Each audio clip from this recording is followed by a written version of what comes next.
Okay, my name is Bert Bilski. I'm the Executive Director of the Jewish Community Foundation, and I am honored and privileged today to be with Mert Rotter and Dottie Ornstein Rotter, two community leaders, two people with very interesting stories who are going to share some of that information with us and with the archives. Let me start with Mert, if that's okay. Mert, what we try to do is sort of trace the arrival of the family to Milwaukee, what brought your family to Milwaukee, and go back as far as you can in terms of the history of the family to give us some sense of the Rotters. I know that there are a number of Rotter clans here in Milwaukee. Some, I guess, are all related. Mostly are related, although Dottie is shaking her head. But I know that you've had some brothers, and give us a little background of how your father got to Milwaukee. I've been listening to a tape that we made 30 years ago. My father was 90 years old then, 1973, and so I have it right off the Great. right off the oven. Any event, he was born in 1983 in Odessa. Grew up in a town called Mariupol, and the Sea of Azov in Russia. Any event, his father was a baker. He became a baker. They had a little bakery in Mariupol, and in 1900, he was the oldest of 12, eventually 12 children. Kids. Well, there were 8 that survived, 4 died in infancy. But in any event, in 1900, he was 17. His next brother was 16. Both were facing a 25-year service in the Russian army, and his father decided this was the time to leave and go somewhere, and their first choice was Israel, but there was Arab activity in Israel at that time. So Palestine. Palestine. Well, he said Israel, but Palestine at that time. So in any event, the clan then, which was his father and his mother, and at that time there were 6 children, left for the Bialystok. I don't know how they got there from Mariupol, but that was the shipping out point. That was a port? No, it was in, it's in a pale. Okay. And they visited his mother's family there, and then his father and one brother went earlier and went on to the U.S. to Milwaukee because they knew someone who was a baker in Milwaukee. Life was great in Milwaukee. Mm-hmm. So they got from Bialystok somehow to the ocean. They went through Germany. They had to. We were asking what kind of papers. They had fictitious papers to get through the border into Germany, and then they went by boat to London, then to Liverpool, which was the takeoff place, and from Liverpool to Boston, and ultimately to Milwaukee. And my sense is that people had to be fairly resourceful, that it was those resourceful people that got out. Very much so. They had to bribe the guards to get across, and the border was heavily secured between Poland, I guess it was Poland or Russia, I don't know what it is kept at changing. that time. And to get across Germany, and then to get to London, and then to Liverpool, and then on the way over there was they thought there was a smallpox breakout on the ship. He's telling, this is all from his From his tape? Yeah, that they got quarantined for 3 weeks in Canada. Ultimately arrived in Milwaukee in He and his brother? 1900. He and his mother and his mother. 4 siblings. His father and one brother had come earlier to Milwaukee. And they arrived in 1900. He was 17 years old. I think he originally got a job in Schlitz. Oh, he didn't go to the bakery? They didn't have a bakery yet. Oh. And he had to make some money, and then they made some money between him and his brothers and his father, and they opened a bakery on 6th Street in the middle of the block between Vine and Reservoir. Mm-hmm. And it was Rotter Bakery, and his father worked there, and he worked there, and his brother worked there. Mother worked there as well. That was a family business. It was a family business. They ultimately expanded, bought a building there where they had the bakery and a 6-room flat where they now had 2 more kids while they were in the States. And they were operating Rotter's Bakery from about 1901 onward. They kept expanding, and then they bought a place on 6th and Reservoir, which became the larger bakery, and it was a Jewish bakery. Okay. Now, in the meantime, the Ornstein clan was also somewhere in Russia. Poland. Poland. Okay. Lodge. Lodge, Poland, okay. My father also, I think, was about to be drafted. That seems to be a recurrent theme. Theme throughout, yes. And his parents said, get out, sent him out. They stayed. They stayed. The rest, the rest, 3 members of, I think there were 13 children, Oh. and I could be wrong. 3 of those children left, 4 of the children left. My father was to meet up with one brother in Germany, and I'll come back to that. The oldest of the brothers was supposed to go to rabbinical school and didn't want to. He ran away from home. That was David. Another recurring theme. Right, he ran away. Shedding religiosity. Right. He learned to be a baker, and he ultimately came to Milwaukee, to Chicago. That was David Ornstein? That was David. That was my father's oldest brother. My father, I think, was the second youngest of that whole group. When my father left, he too had false papers, or no papers, and traveled by night, traveled in hay wagons. Alone? Alone. At one point, he was caught and was lined up by a firing squad. Oh, my God. And bribed the guards with whatever money he had, which he said amounted to about $2. So his life was worth $2 at that point. Right, and he escaped from that, ultimately got to Germany, where he was to hook up with another brother and come to the States. He got there one day late. They had shot that brother, and he buried him. How he got from Germany to the U.S., I don't know, other than that he came in He never talked about it? If he did, that's Okay. part of the story I don't You remember. didn't get, okay. He came into the United States illegally, His name was, by the way, what? Yechiel, Yechiel. right. Took the name Charles when he Charles. came here. That's what I thought. He came in illegally through Canada and was always so nervous about that when we would visit family in Detroit and want to go into Canada, wouldn't go. he would not come with us. He would not come with us. And now I'm talking about 40 years later. He came to the United States and stayed with his brother, who had a bakery in Chicago. My father was not a baker. No. He was really an entrepreneur. But your uncle was My uncle was a baker. There he met my mother, who came from Riga, Latvia. She had to lie about her age in order to come to get on board ship. And she came, I think, on the last ship before World War I really broke out. around 1914. 1914. Okay. They stopped the ship midway and took off all the young men that were on board that ship and, I don't know, put them in the Army, the Navy, who knows what. Yeah. Anyway, she came to stay with an aunt who happened to be married to my father's brother, and that's how they met. She stayed with this aunt, Esther, I don't know what her maiden name was, but Esther Ornstein. And That's my That's- father-in-law's. that's your- Plitnik was her maiden name. okay, oh, well, that helps me on a question Oh, okay. there. Her name was Okay. Plitnik. Okay, so she stayed with this aunt and uncle and helped with the raising of the children and helped in the bakery and whatever.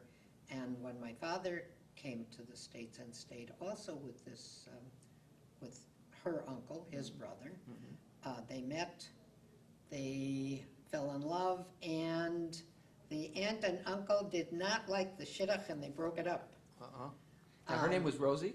Hers name was Rosie. She Her was name Big was Rosie. Rosie. Big Rosie, right, except she was tiny. She was really little, but she was Big Rosie, because there ultimately was a little Rosie who was bigger. Was Italians? Anyway, they broke up the shidduch, the aunt and uncle. Didn't want it. And my mother became engaged to someone else, and my father became, I don't know, serious about someone else, but this True was love will out. true love will out, and they ultimately married, and, And how'd they get to Milwaukee? you Because know they were in what? Chicago all this They time. were in Chicago at this time. Now, I know David and Esther came to Milwaukee. That's how they got to Milwaukee, but before they came to Milwaukee, they moved to Detroit, where there was another sister.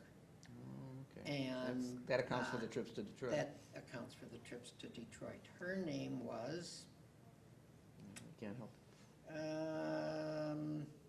somebody's named after, her name was Sarah. Huh. I'm named after her. Okay. Okay, her name was Sarah Greenberg. Mhm. Sarah was the sister, Frank, no, not Frank, somebody Greenberg was, you know, the brother-in-law. They went to Detroit, and he opened a dairy there, which ultimately became the largest dairy in Detroit, but not till after he left. It was the Detroit Cooperative Dairy. Mhm. My mother was very lonesome for the family in Chicago, who had by this time moved to Milwaukee, and she pleaded with him to come to Milwaukee. Okay, so So they left Detroit and came to Milwaukee. Milwaukee, and there was a bakery being operated but he didn't work for the bakery. He did not work for the bakery. When they came to Milwaukee, I don't really know exactly what happened, but at that point, at some point, they moved, that bakery was on the west side where most of the Jewish community, no, I'm sorry, it was not. It was on 10th and Reservoir, Mhm. I think, something like that, Mhm. 10th and Reservoir. The old west side. Right, and I don't know where the bakery was, where our bakery was Mhm. at that point. Maybe he worked for Dave, I don't know. Mhm. Or they both had their own. I like to say that our marriage was a merger of the two Two baking two families. Sounds Jewish like it. baking It families. sounds like But, except that my father really was never a baker. Mhm. And he really didn't know anything about baking. He just knew about running a business. Okay, so now we've got the Ornsteins in Milwaukee, and we've got the Rotters in Milwaukee. And in the same area, In the same area. right. Okay, so your family consisted of yourself and, Not at that time, but No. it began, and my father married my mother. My mother was born in Milwaukee in oh yeah, we didn't discuss your mother. How did she get like here? 1880. She was born in Milwaukee in 1888, something like that. And her parents Her were parents had a little grocery store somewhere in Milwaukee? a Jewish neighborhood Wow. in Milwaukee, which was probably near Walnut. And I think her parents, I thought they came from Poland, but I'm not sure what the countries were called at that time. My Mhm. brother thought they came from Lithuania, but it may all been Well, the part of- borders were changing. It was the Pale. Mhm. And my father married my mother, I think in around 1901 or 1902. And How did they meet, you know? I don't know how they met. That I don't have. But in any event, they began having children, and over a period of years, they had 4 daughters. And the bakery was flourishing, and then they had 4 sons. I was the last of the 8 children. So there were four daughters born in a row, and then 4 sons born in a row. Right. Okay. So what are you asking me? Well, we've got your parents married, and they had 8 children, and they had girls first. Who were the girls? Well, my oldest sister was Gertrude, and then Harriet, Right, let's get to where and Gertrude married, Irv Wolfson, okay, so she was Gertrude Wolfson. Harriet, married Sal Lippis. she was Harriet Lippis, okay. Then there was a gap, and then my sister Bernice, the gaps were usually miscarriages or Wow. whatever. But my sister Bernice, who ended up married to David Sigmund, Mhm. and sister Lillian ended up marrying Byron Zolan. I have to Okay. tell you, of these people who were born in 1905 and 1906 and later, they're all still living except my oldest sister. They are all still, Yes, I've got sisters who are, but they're not here in Milwaukee, most of them are. now, 2 are in California. One is 96, one is 89. I have another one in Boston was born in 1920, so she's 84. Wow. And then came my brothers. The oldest one was Marshall, and Marshall. Marshall is no longer Passed living. away, I know. And I have a brother Roy who lives in Madison, he's a retired physician, and brother Manny, and then I'm the last. And I was, And the boys stayed in the general area. by and large, yes. Yeah. What it was. Okay, so, what well, we're else? just trying to establish that you have seven, or there were seven brothers and sisters besides yourself. Yeah, but it's a wide age span. You gotta figure that at age 2, I had my first niece who was born. My sister had a baby when I was 2 years old, so there's a widespread. And although I grew up in a home on Grant Boulevard and Center, at that point, three of the four sisters were married and gone, and Okay, so your father made his living as a baker. He was a baker, had a bakery all the way through. And the bakery, now unlike the Ornstein Bakery, which was always a rather small, fairly small operation, your family's bakery became quite a large operation. It became large. It was primarily wholesale as opposed to retail, but it Okay. was still Jewish bakery. Mhm. And his fame was Bohemian rye bread, the round rye, and it was always strictly kosher. But they delivered, Mhm. and he would describe they began delivering with horses and wagons, and ultimately had a fleet of trucks, and they delivered to groceries, and to restaurants, and to Orchard Field for Brewers games, the old Brewers. Mhm. And he continued in business till 1948, Wow. at which point he sold out the business to William Heinemann Bakeries. We always tell the story, my brother Marshall had come back from service in World War II.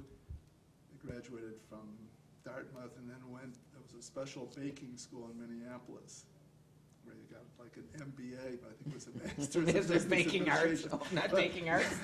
I don't know, master of bakery administration, whatever it was. But he finished in 1948, and as soon as he graduated, my father sold the bakery. Yeah, and he promptly went into the hardware business, right? No, he didn't want his son to become a baker. Oh, I think that was it. that's why he sold out. Whatever it was, but Okay. So let's get back to you, though. You were born in what year? 1930, You were born 1930. grew up on the And west you grew up side. and your parents had a fairly substantial home on Grant Boulevard, I would imagine. Yeah, brick home, large brick home, yes. Large brick home. And you grew up on the west side, went to Washington Yes, High School. sure. And what were your interests in high school? I mean, what did you? I know a lot of you guys played in bands, or did you play an instrument? I did not play an instrument. I was not a You jock. weren't a jock. You No, were- I was Did you You play were- tennis at that point? not for school. No, I was not a jock. I was, I suppose I was a student, whatever it was. Yeah. Okay. And you did What- reasonably well, I assume. Did reasonably well. My mother died in 1945, actually on VJ Day. Oh. But, and then there was some turmoil. We ended up selling the home on Grant Boulevard, and I was living with a sister for a while, so the 3 years in high school were sort of broken up, and then my father married his brother's widow. Which was common in those days, or somewhat common. Yeah, well, it was interesting because both he and his brother's widow were near Orthodox. I mean, they were kosher, Mhm. observant Jews, Mhm. and you couldn't marry your brother's. It was, the Bible tells you marry your brother's widow, but not if not if she has a son. Oh. And his brother's widow had a son, so they had to go to Madison and get married by a Reform rabbi who had married 2 Orthodox Jews who, under those How circumstances. interesting. But, my father had like 35 years marriage to his first wife and 35 years marriage to his second wife, My goodness. who was my aunt. There's some confusing family relationships, I would No, imagine. but, that was, well, it was, but All right, so you went to high school, then you went to University of Wisconsin? I did. And how did you meet Dottie? Not there, No? although we overlapped, but, I was Went probably through in love with school. somebody else. I didn't know her then, but, It's because you just hadn't met him yet, right? went through school, was almost done with law school, and I had enlisted in the Army. This is during the Korean conflict, and they grabbed me before I Before you finished. before you were drafted? Well, you just moved? about, Mhm. I went in the service, but I was close enough to being done that the school waived my requirements, and I was admitted to the bar, and then the next day I was in the Army, and Oh, wow. spent 2 years in Japan. So you went to both undergraduate and law school at UW? Right. Okay. Right, and it wasn't until I came back from the Army, about a year later, or 2 years later, that my sister-in-law fixed me up on a blind date with Dorothy Ornstein. All right, now let's get back to Dottie. We have you in Milwaukee, or your parents in Milwaukee, but you aren't born yet, so. I'm not born. Okay, so tell us how, so they came to work, he didn't work in the bakery, so what did he do for a living? I don't know. You don't know what he did for a living? He was in the bakery business. Was it with David or his own bakery? That I don't know. I'm Okay. guessing that it was his own bakery in that same area. But he I didn't think stay in that business? He did stay in that business, Oh. but not in that area. Oh, okay. My brother Bill, who was born in Detroit when they came here. Is Bill the and oldest? Bill's the oldest. Then they had Mel. He was born in Milwaukee. Mel's passed away. And that's right, Mel has passed away. When they must have had their own bakery, because at some point, I was born when they were on 10th and Reservoir. And when my brother Bill came up to see me with a bunch of his friends, all of whom were black, my parents said, you know what, it's time for us to move from this neighborhood. Interesting. And they moved in a different direction than the rest of the Jewish. They didn't go to the west? They did not go west, they went east. East? They went to the east side My goodness. and opened a bakery on Oakland and Locust, which I think was also called the Chicago Bakery. Ornstein Bakery, no? It was next door to Joe I don't know, Plotkin's. no, Joe Plotkin's came later. Our bakery was there. And you know what? I don't know what it was called, whether it was Ornstein Bakery or Yeah, Chicago Bakery. but there was- I when- think it was Chicago, because I think I remember my father-in-law telling me that there were two Chicago Two bakeries. Chicago bakeries, right. Yeah. I grew up on the east side, Hmm. went to, So where did you live? Did you live above the bakery? no, there wasn't anything above the bakery. You would have if there had been some. Probably. So where did you live? Well, actually, we did not own the building, it belonged to Schlitz. Oh. We lived in a house down the block on Oakland Avenue, then we moved to Bartlett Avenue somewhere. And ultimately, my parents bought a home on Newberry Boulevard. By that time, I had a younger sister, Lillian. They were doing reasonably well. They were doing reasonably well. So you went to Riverside? I went to Hartford Avenue, I graduated from Hartford Avenue School. First I went to Bartlett, my brother calls it Bartlett Academy, Bartlett Avenue School, for a couple of years, and then Hartford Avenue School, then Riverside. After graduation from Riverside, I did not go immediately to Madison, I went to UWM for two years. And then to Madison, graduated from Madison. And your brother Bill My brother Bill went to Madison? went to Madison. My brother Mel? and my brother Mel went to UWM for a little while, then he went to the Army. When he came back, he went to Marquette and graduated from Marquette. Okay, and Lillian? Lillian graduated from UW-Madison. She went straight through at Okay. Madison. So we got you through Madison, finished, came back to Milwaukee, and how did the two of you meet? I was at a luncheon for a very good friend of mine, given by her cousins. She was here visiting from California.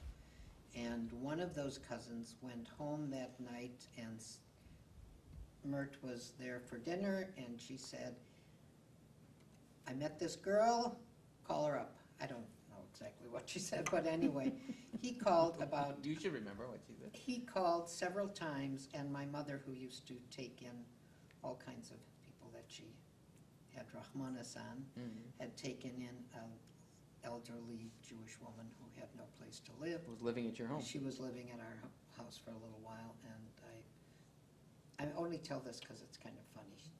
I would come home from being out, and she would say, Roger called. And I said, who the hell is Roger? It happened about 4 times. No, any Roger? I didn't know any Roger. Oh, it was persistent. He was persistent. So it was Roder that was calling, not Roger. Right, it must have been, I Mr. don't know, Roder. whatever. He probably said, this is Mr. Roder. No, No, it right, wasn't, he it wasn't said, Mr. Roger. Anyway, Roger didn't call. Well, it was Bert. Bert Rotter called, and I think at one point, it was around an election time, and I was at a girlfriend's house, and it was Senator, somebody, doesn't matter, just kind of funny. 57, what? And Bert called me at this friend's house. He must have called home, I guess, and my mother gave him the telephone number, and finally we connected. Okay.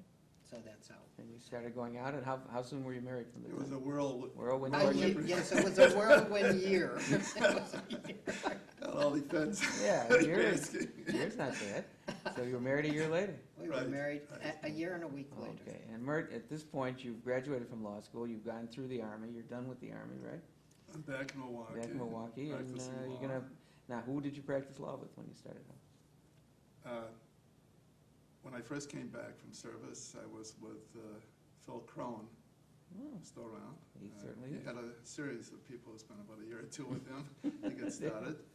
And then I joined Warshawski and Silverstein and Warshawski it was. In what Ted- year was that? 57. So you've been with Ted Warshawski essentially for A long, a long long time. time.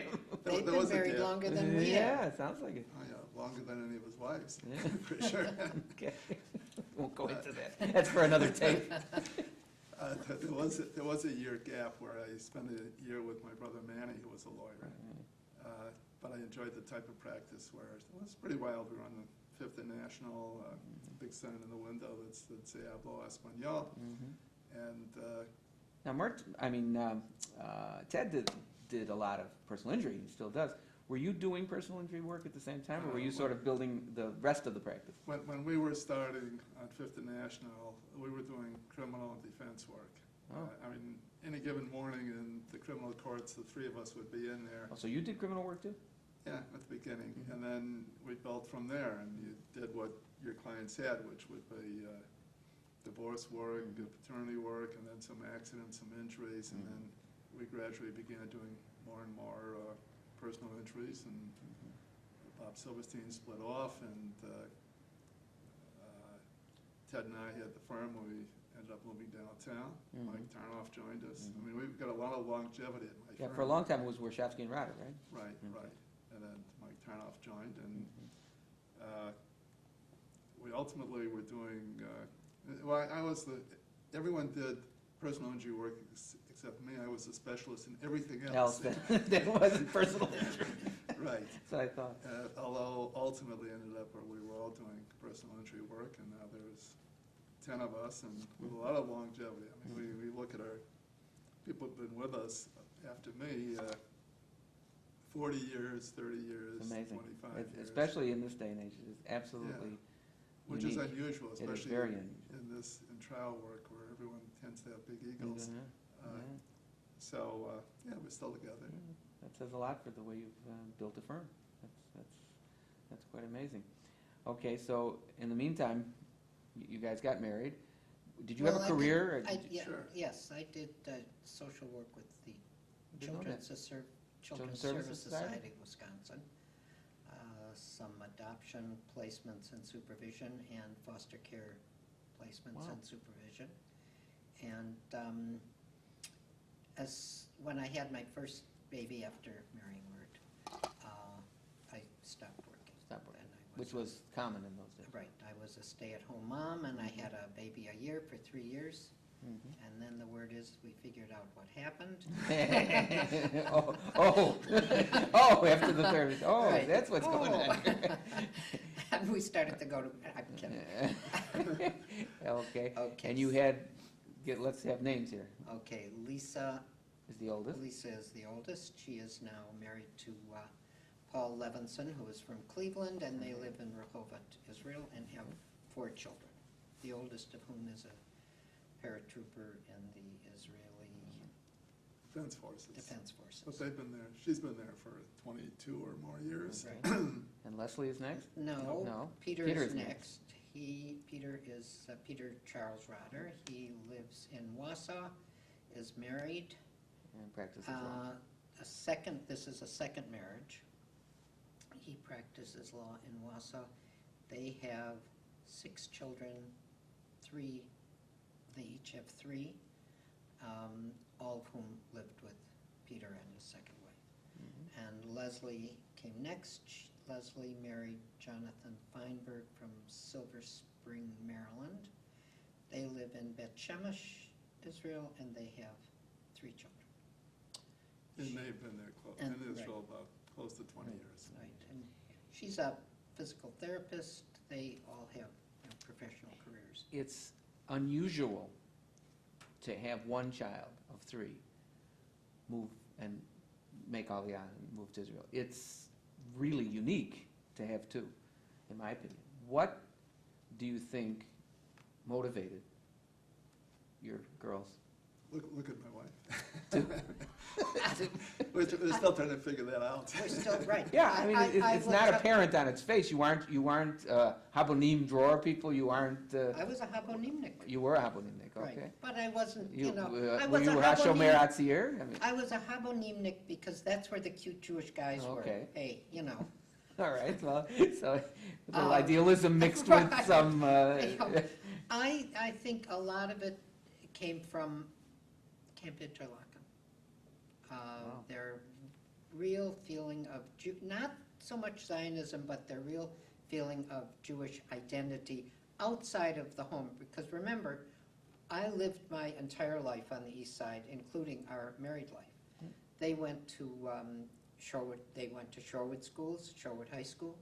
Very few Jewish kids in their classes, and I think their real sense of community within the Jewish community came from Camp Interlaken, activities at the Jewish Community Center, where they were always very active.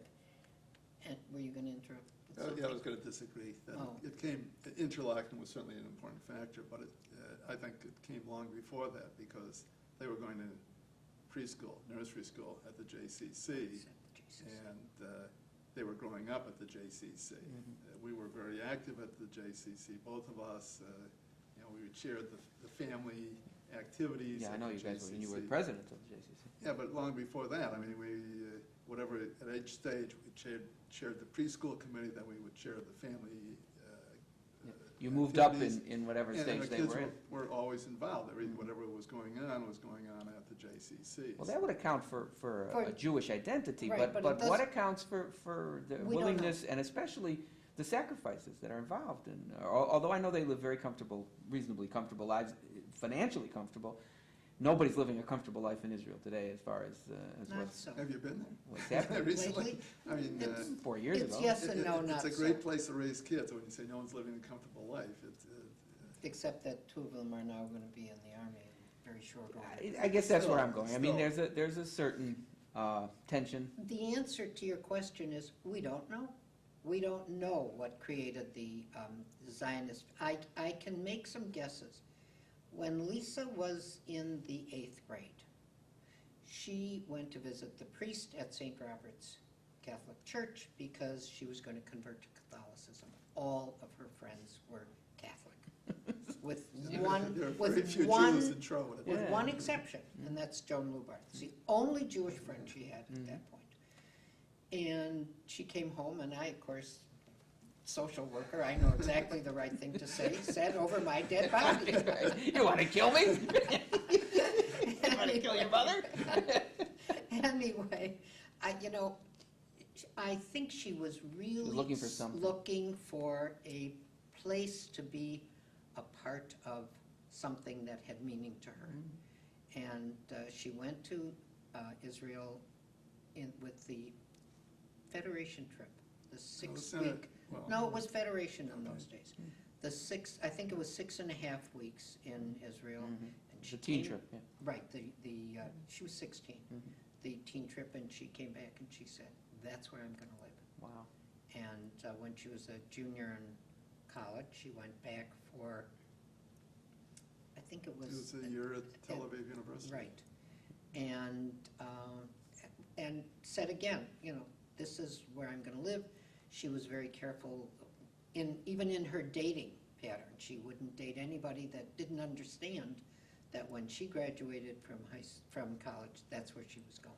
So she found a husband that was So- willing and wanted No, to? she met her husband there. Oh, she met her husband there? When Lisa graduated college, have you heard of WUJS, World Union of Jewish Students? Mhm. It was a great Where did she go to program. school? She go to Madison? Madison. She ended up at Madison. Mhm. Yeah, she graduated from Madison. And when she graduated, she went to Israel on a one-year program for the World Union of Jewish Students, which had kids, all recent college graduates from all over the world. And, Very few from the US, most of them from other you know, areas. South Africa, Australia, Britain, Wow. and they'd have groups of 30, 40, or 50 together in like dormitory living in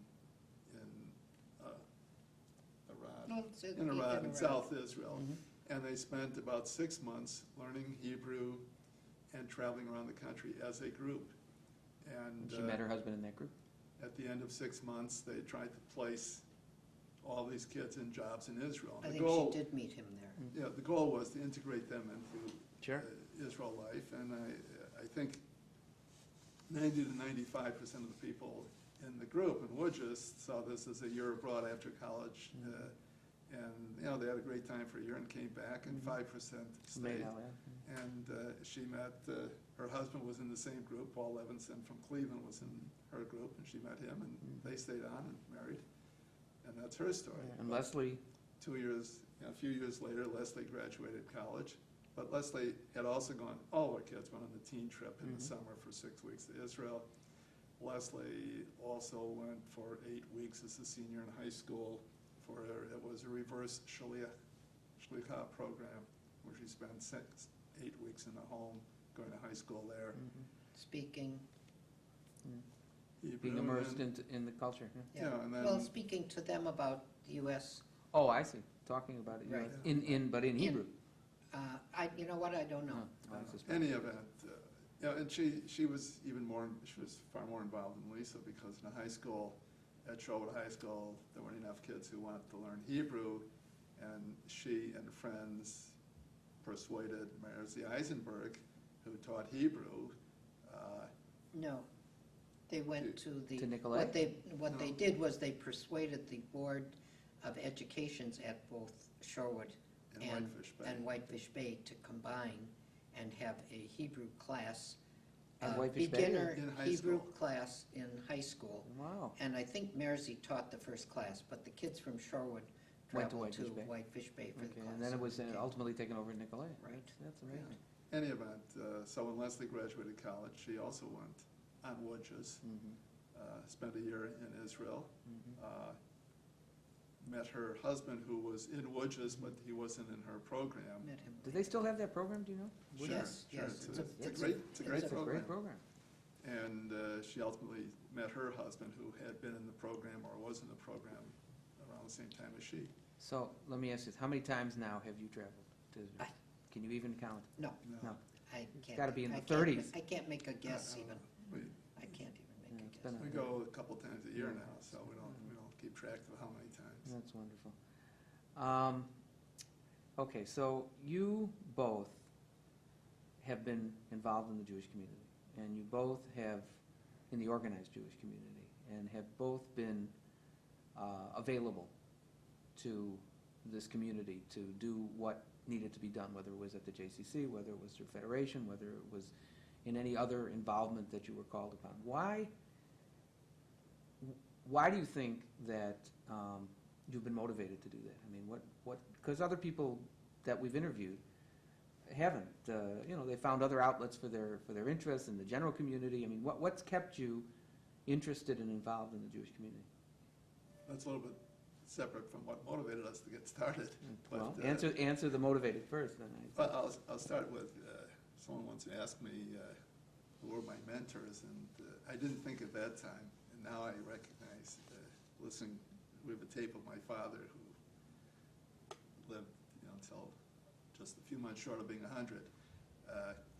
He probably was an influence, but I never thought so until somewhere along the line I realized how important he was. By the way, it underscores the importance of tapes and messages and this kind of activity. Yeah, what we're doing now, we did 30-some years ago, we interviewed my father. You were He very was ahead of the 90. curve. Yeah, he was 90 then, as I listened to him and I listened to the tape in the last day or two, and I realized what he was saying and what he was involved in, I could see where that influenced me.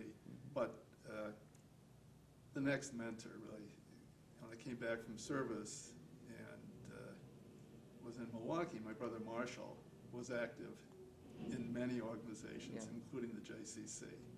And he got me involved at the JCC. Whatever committee he was chairing around, I was on that committee, whether it was athletic committee or some other committee there. So I got involved at the JCC through Marsh. We were very close. And Jack Weiner was the executive director of the JCC, and I had a very close relationship with Jack Weiner, and so I figured he was also a mentor to me, which kept me involved at the JCC, and I grew up, through a chain of being involved in committees, chairing committees, on the board, officer. And So Jack was an important influence. You had asked me before if I'd done any of these interviews. I did Jack Weiner, too. We have a wonderful interview with Jack. Oh, okay. So, and Jack was from the old school of executive directors Yes, he was. of Jewish agencies. I learned more from him and became involved. So that, I think, shaped my background in terms of Jewish communal activity. Donnie, who were your mentors? You know what? I don't know. I thought about it and thought about it. My parents were not particularly involved in Jewish activity or even Jewish community, other than the show, which they went to 2, 3, 4 times a year maybe. I don't know. Friends, But that- happenstance. But there was a feeling in your home that being Abs- Jewish was important. and Absolutely, absolutely. And that's what it was. It was a feeling, it was a sense. But I can't pinpoint it better than that. And our relationship. I think I was probably more Zionistic than Mert, but I'm not even sure that's true. No, that's true. But together, you certainly have created a beautiful family and some very important contributions to the community, and your whole family has. I mean, when I think about Marshall and the things that he did during his lifetime, and I think about Bill and the things that he's been doing for us with the JCC and with in Federation and all the activities, and all of your sibs have made contributions of one kind or another. What would you say is your philosophy, if you will, of life and of what's important? I don't know. Yeah, well, I haven't given great thought to this, so I'm sort of shooting from the hip. I would think family first as being most important. Family, community, my work. You need fulfillment in all those areas, though, right? I mean, Right. if your work wasn't something you enjoyed doing and you were able to be successful at, it would have been hard to do some of the other things. That's true. And this is not exactly in response. Dottie grew up at Emmanuel? That's in your second life. And I grew up in a family that was a West Side, somewhere between conservative and Orthodox. It's a family. mixed marriage. Yeah, well, it was. Well, except that my parents were conservative to Orthodox, They were. All right, but in any event, and they never went to Emmanuel. I'm trying to think because although I had that background, I was probably a conservative Jew when I met my wife, and we were young. Mhm. Young people weren't affiliated by and large at that stage. Right. But you joined Emmanuel. After we were married and had children. Mm-hmm. So essentially we belonged to Reform Synagogue, but. And did it have an influence on your life that much? Well, the I don't synagogue? think so. I think what's more important is that I go to services, I daven at a number of different places. And I've seen you considering walk, that- I've seen you walking, Well, when my kids are in town, Yeah. we walk in Shabbat to Chabad. Chabad House on Mequon Road, which is a mile and a half plus each way. Mhm. And I'm there as often, or if we make that walk to Mequon Road, we may go left and go to Bethel, which is where I grew up. Mhm. And if when I do a yurtzeit for one of my parents, my brother's at Bethel, so we go to Bethel. So I'm at other synagogues as much as I'm at Bethel. And my conception of religion is, it's really unimportant to try and designate someone as Reform or Conservative or Orthodox. Well, you've been all over, right? And I think that's important, that people should look at Jews as Jews and member of a larger family, without trying to distinguish what part of Judaism they practice or don't practice. Mhm. Now, your kids are not here, Right. I have no children in Milwaukee. no children in Neither Milwaukee. does he. And I'm trying to think, in the family too, Lillian has one here, and Bill has no, Bill has one. one here, Andrew is here, right? But by and large, that next generation isn't staying in Milwaukee the way, and this is not untypical of a lot of people we've interviewed.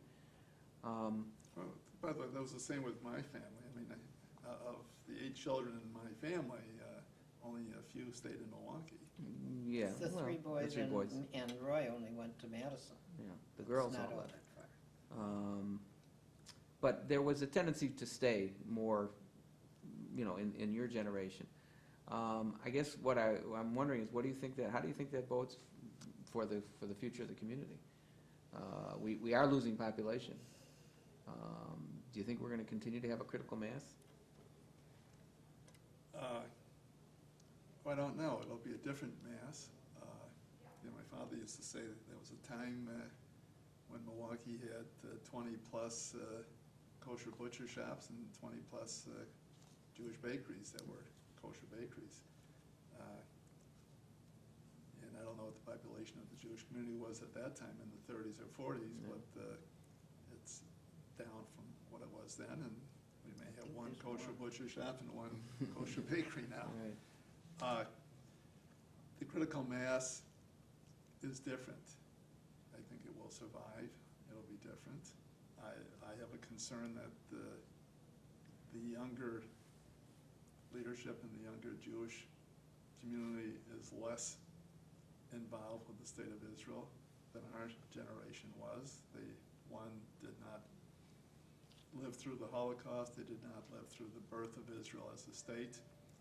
And I have a concern that the new leadership is not as oriented toward Israel as we were.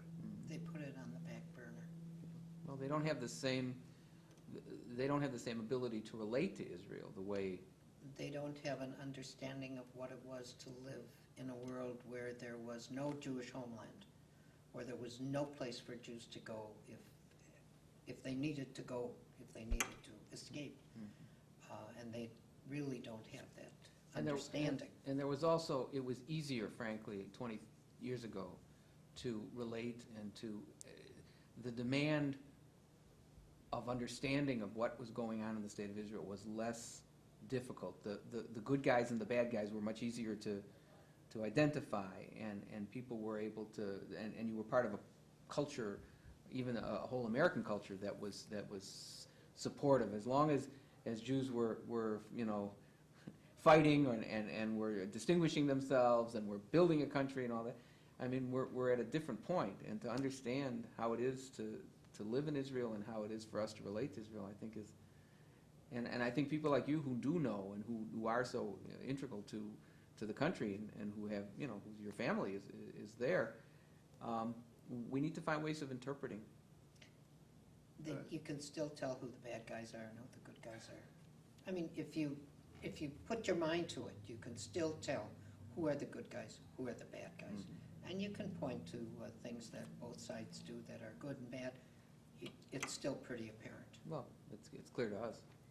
But back to the community and the Jewish community, I mean, you know, trends over the last 20, 30, 40 years, when we were growing up as young adults, young married adults, the opportunities today for involvement are much greater in the non-Jewish community than they were 40 years ago. Yes. And young Jewish people who have leadership or interests may expand in all kinds of groups, in the nonprofit organizations, Right. in the arts and music and the like. Which wasn't open to them maybe Except, 30 or 40 years ago. except that I did all of those things, which I didn't put on the sheet, but I did cancer and ballet and symphony, and I wasn't particularly outgoing or aggressive, and so I guess I disagree that it wasn't open. I think it was open then, and it's still open now, and I think maybe the younger... More people are choosing those Right, those right, those paths. right. I think we're going to be wrapping up, so let me give you an opportunity to tell us anything that we haven't covered or that you'd like to impart to the future. Well, although I think it'll be different, I would still be optimistic for the future of the Jewish community in Milwaukee. It'll be different.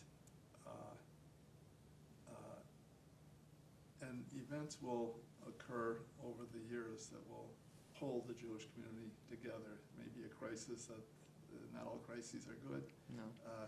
but... Not all crises are bad either. No, but I think Wakes people up sometimes. it will alert and awaken Jews to their roots, and I think the Jewish community will thrive, not only survive, it'll thrive and continue, but it'll be different. Hope you're right. I think you're right. John?